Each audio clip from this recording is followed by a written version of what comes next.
নেপাল তিব্বত সীমান্তে ভয়াবহ আকস্মিক বন্যার পর পাহাড়ি ঢলের পানি ভারতের বিহার হয়ে গঙ্গায় মিশে শেষ পর্যন্ত বাংলাদেশে আসতে পারে বলে কেউ কেউ আশঙ্কা করছেন। তবে নেপালে যে ভয়াবহ মাত্রার ঢল দেখা গেছে তা একই শক্তিতে বাংলাদেশে পৌঁছাবে না বলে মনে করছেন বিশেষজ্ঞরা।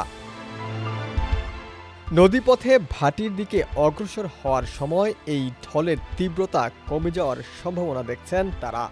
তাই আপাতত বাংলাদেশের জন্য আতঙ্কের চেয়ে গঙ্গা পদ্মা অববাহিকায় পানির উচ্চতা নিবিড়ভাবে পর্যবেক্ষণ করাই বেশি গুরুত্বপূর্ণ।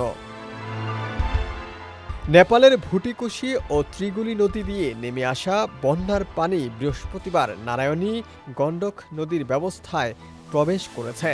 ভারতের বিহারে গণ্ডক নদী নামে পরিচিত এই নদী হাজিপুর ও সোনাপুরের কাছে গঙ্গায় মিশেছে।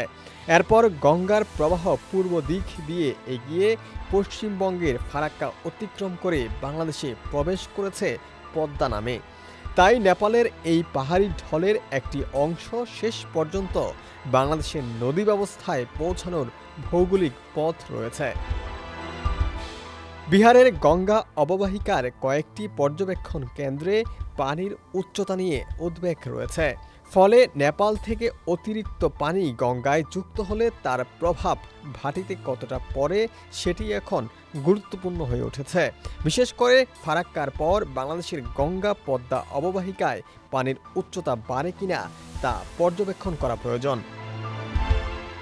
বিশেষজ্ঞরা বলছেন এই মুহূর্তে সবচেয়ে গুরুত্বপূর্ণ নজরদারির বিষয় হবে গঙ্গা পদ্মা পানির নদী।